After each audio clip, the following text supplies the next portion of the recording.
Morning or good afternoon where you're joining us from in the world. Welcome to Crazy Talk.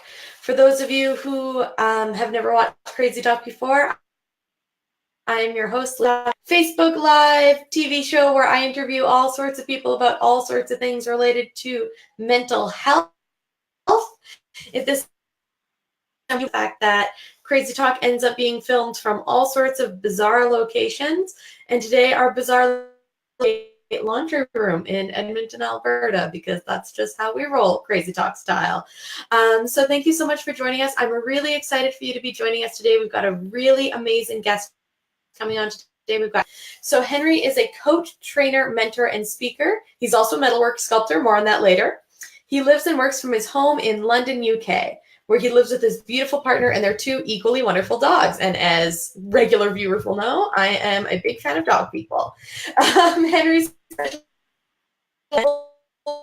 confident and fearlessly beautiful men. Henry has also developed a toolkit that helps men get vulnerable, face their fears, and empowered state. He calls this state the vulnerability has long been a word associated with weakness and fear. This stops now. This way of thinking is killing men across the world. The simple fact remains that men feel and men can be vulnerable. What's more is that it is not only the risk to our masculinity that we've been led to believe it is.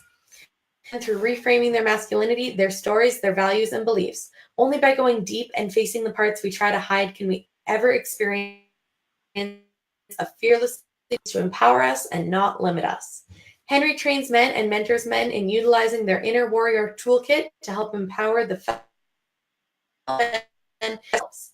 Henry is beyond passionate about sending a positive message to men who are suffering. He takes his coaching and his message to across the message that we can all be vulnerable, confident, and fearlessly beautiful. The metalwork part, Henry runs workshops for men to explore their vulnerabilities and strengths and with each other. Through the transformation of steel, they can create something that is a powerful symbol for their transformation into fearlessly beautiful men. Successful support book, his podcast, The Inner Warrior, Reframing Masculinity, is launching soon. You'll be able to find him across all social media, spreading to men across the globe. Thank you so much for joining us. We're really excited to have you on the show. How's it going today? Lee, how absolutely magnificent to speak to you. I'm very well, thank you.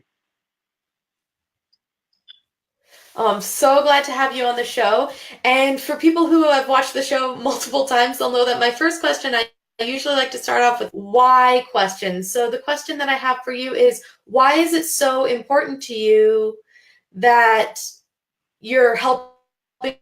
And because why did you end up on that sort of life path? That's a great question. It's very much been my life path. You know, I've experienced a life of extreme disempowerment, suicide ideation, a lot of mental health problems, and it was all based around the fact that I was hiding myself from myself and therefore from everyone in my life. So I kind of got to this point where I was like, how can I make the difference that I feel I'm on this planet to make? And I just looked at my past and was like, if I did this, then I know that I can help other men do exactly the same. And that kind of fearlessly beautiful man just makes my heart sing, you know?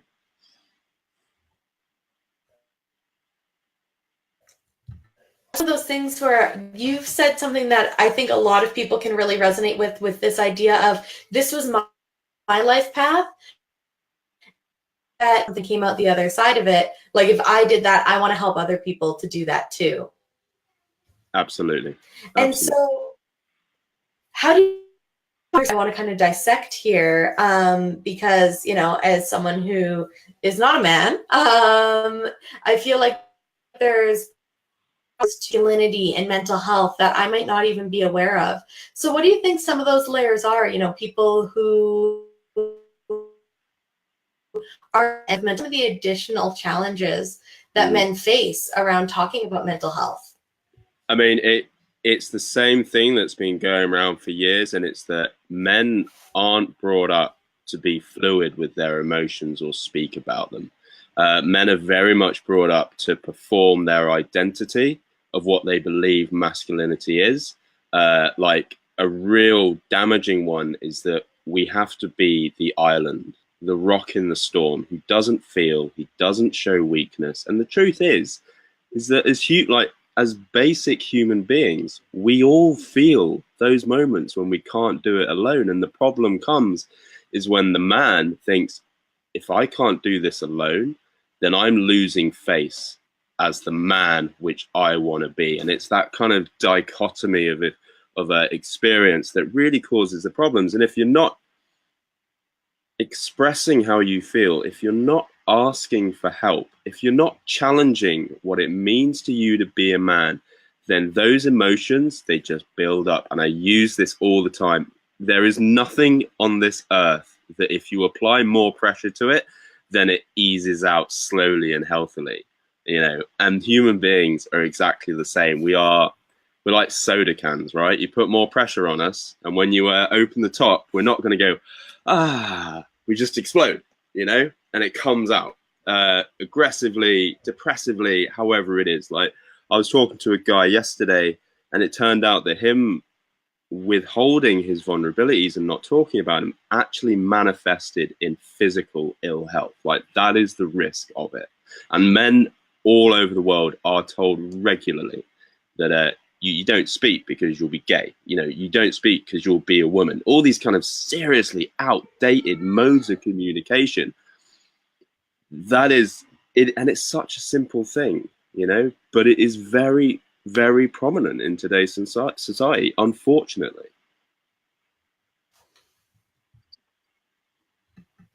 And I think it's one of those things where sometimes, I mean, you talked about it being simple, but simple doesn't necessarily mean easy. And do you find that with some of the men you work with, that there is kind of an initial resistance to that? Like, there is an initial being vulnerable? Because that is a lot for people to let go of, right? If you've heard your whole be strong and do it on your own and not ever ask for help and not ever show weakness, that's got to be a big transition for people showing that vulnerability. So how do you help men do that? Well, it's always best, like, vulnerability isn't always the first thing that comes up. I very much promote like the healthiness of vulnerability, but the way it normally goes is like, Henry, something is wrong.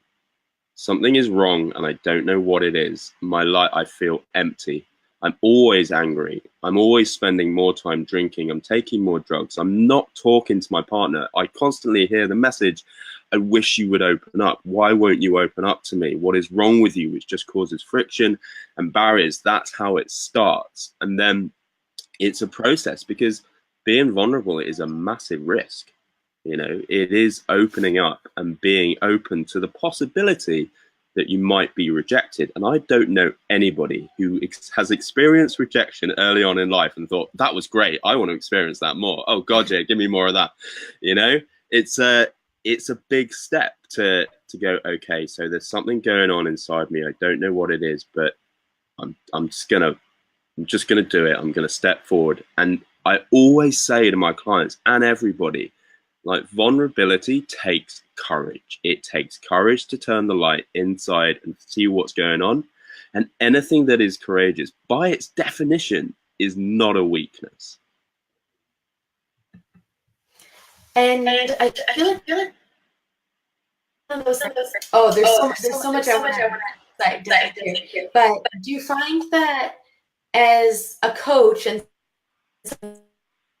using the entrepreneurship thing and helping other people and following maybe a non-traditional employment path, do you find a lot of mirroring there? Because I found one of the big things I needed to let go of was that fear of rejection, right? Because you're right, no one loves it. You know, an entrepreneur, that's kind of part and parcel of the game, I guess. And so do you find that, you know, you end up using a lot of the skills yourself that you're also helping other people to build? You know, you're practicing those vulnerability skills even along with the people who you're helping to coach. Oh God, absolutely. Do you know what, Lee? If I didn't, then I'd be telling people how I think they should live, instead of saying, you know, this is how I do it and it works and it helps me get this far. It could work for you. Like, I'm very genuine in how I do this. And yeah, like being an entrepreneur, it's really hard.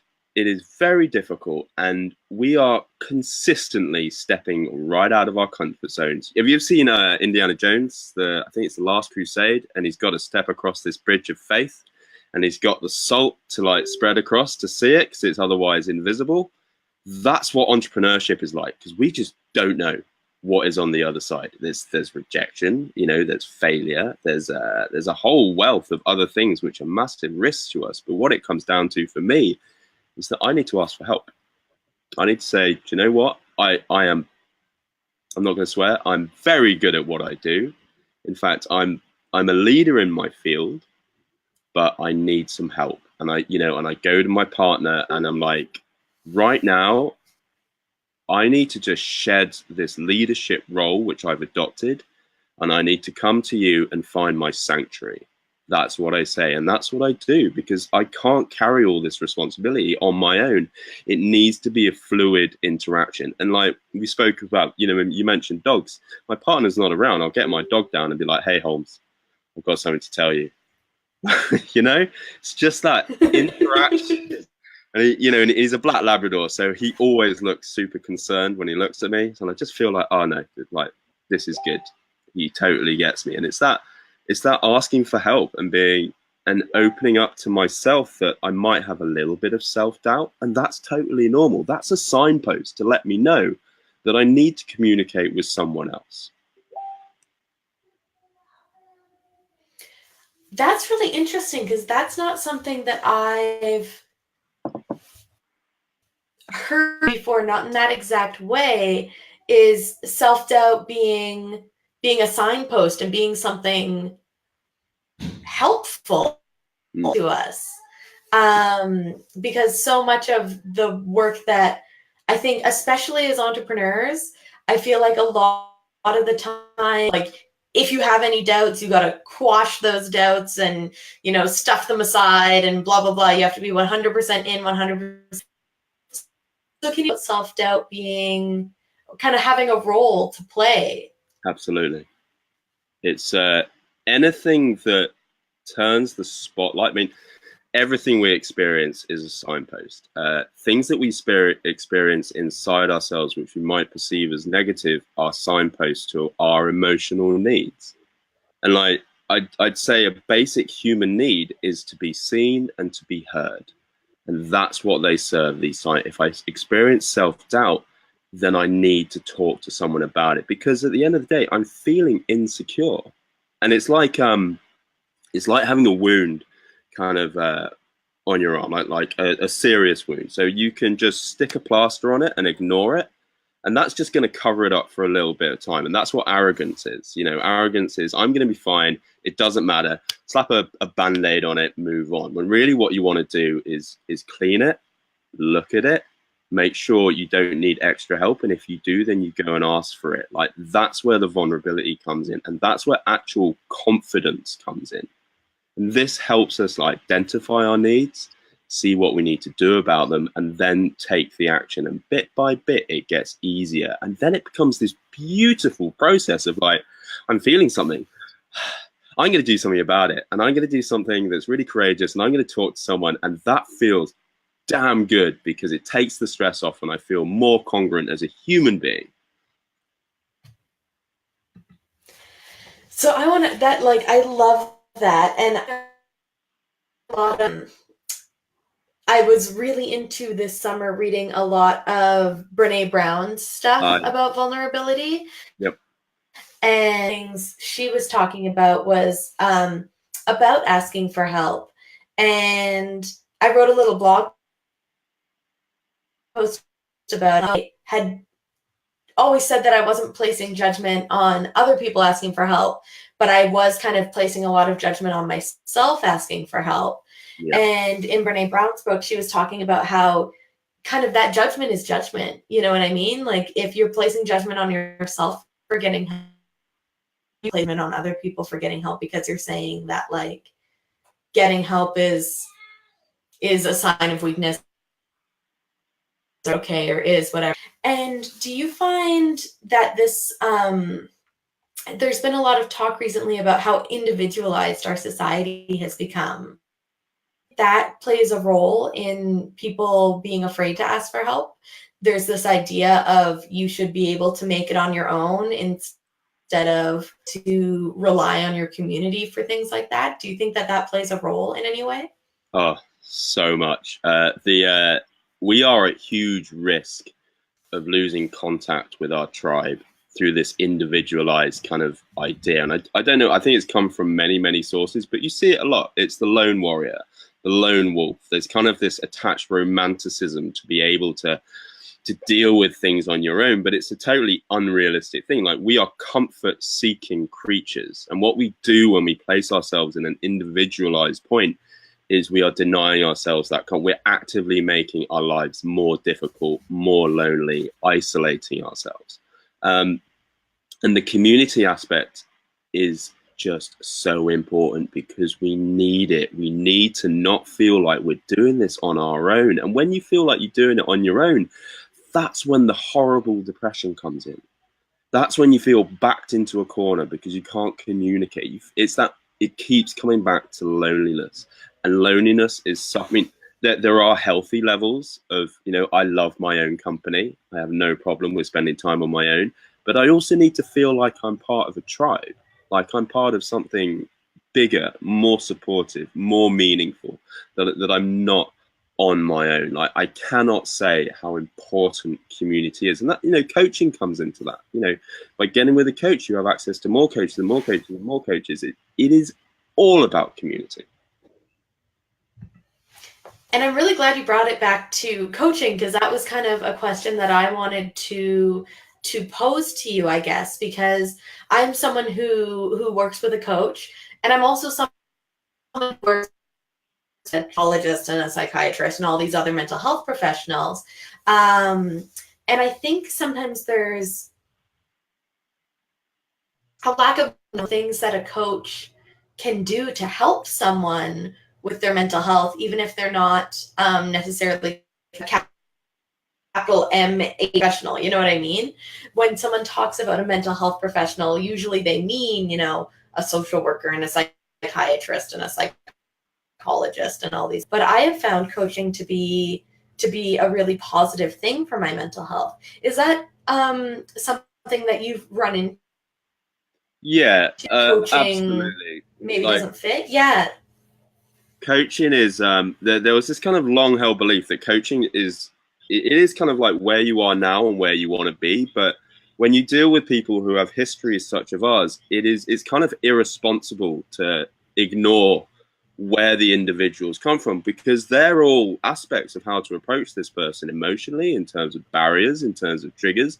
If you just fly in there guns blazing with someone who's experienced, feelings of incredible self-worthlessness, feelings of there's OCD, trauma and all this, you've got to be aware of who you are. Like, I'm a coach, I'm not a therapist. If I feel that someone's coming to me and there's like a problem with trauma, I feel it would be irresponsible of me to try and help them with that. But I would definitely put them in touch. I wouldn't stop coaching them, but I'd put them in touch with someone who had a skill set which was far able to help them. And coaching is evolving. It's becoming like, I feel that my clients who come to me and they have a history of depression get a lot more, because there is an immediate empathic bond of, he knows how this feels. I'm not crazy. I'm not isolated in how I feel, and it is so important that we remain mindful over it and what we can and can't do. I think there are, unfortunately, some coaches out there who ride in on a white knight and a white horse, believing that they can change everything, because they don't understand the complexities and the needs of someone emotionally who's gone through something such as mental health issues. Do you find that I don't know exactly how to phrase this question. When you're working with people who, have backgrounds of trauma and people who have mental health issues and that sort of thing, how do you protect your own mental health through that process if you're listening to people's stories and people's stories. You broke up a little bit there at the end, but I think I got the idea of what you were asking. So I have incredibly strong boundaries. I know my role as a coach is to help them. Like, the danger would be if I somehow let that trigger my own agenda of like, oh, I have depression, I have these feelings, I have these emotions, and then it would become all about me, and I some way want to project my insecurities onto them, and it just becomes a horrible mess. Not that that has ever happened, because I have incredibly strong boundaries and I always see my client as an individual. This is about them. And I've had people say, I'm so sorry for telling you this, I'm so sorry for putting this on your plate. And it's like, hey, you're not putting this on my plate, you're putting it into the healing space that we create as coach and client. That's where it belongs. That's where we can look at it. That's where it can exist. So it's outside of us, and that's where the healing comes in. It's like, it's kind of the same when you have I've had a therapist for a long time, and it's that space that's created, that healing space where these issues can be kind of dissolved and looked at and mindfully aware of.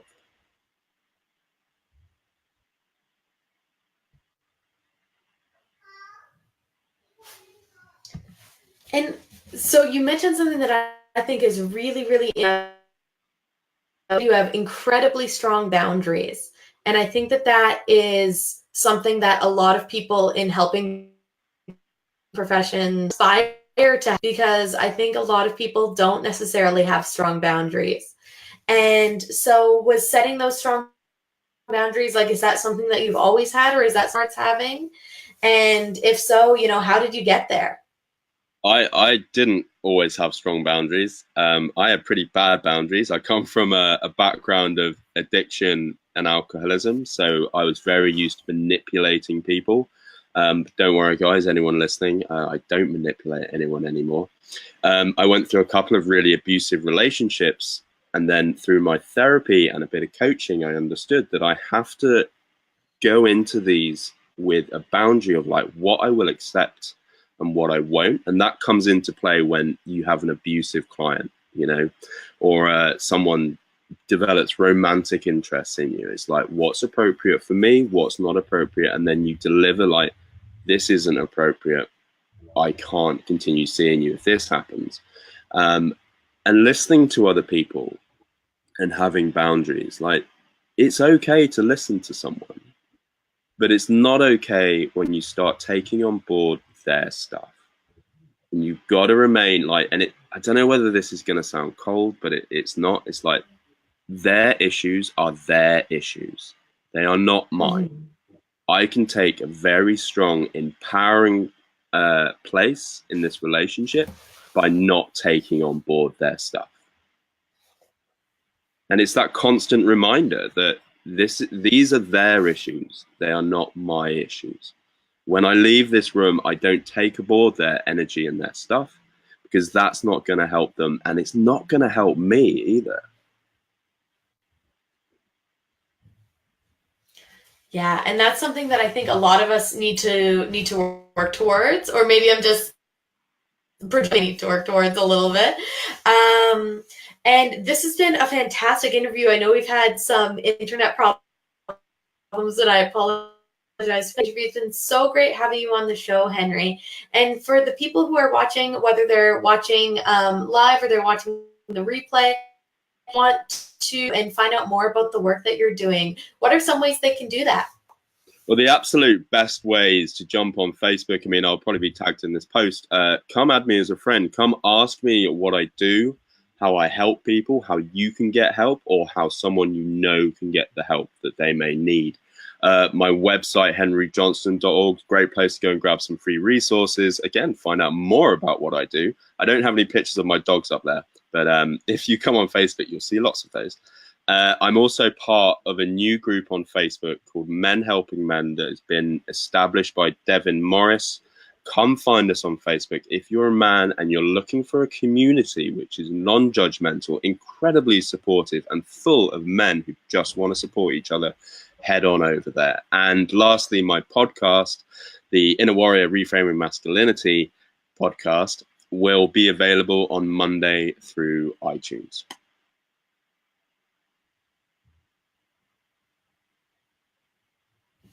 Okay, so those are some great ways for people to get in touch with.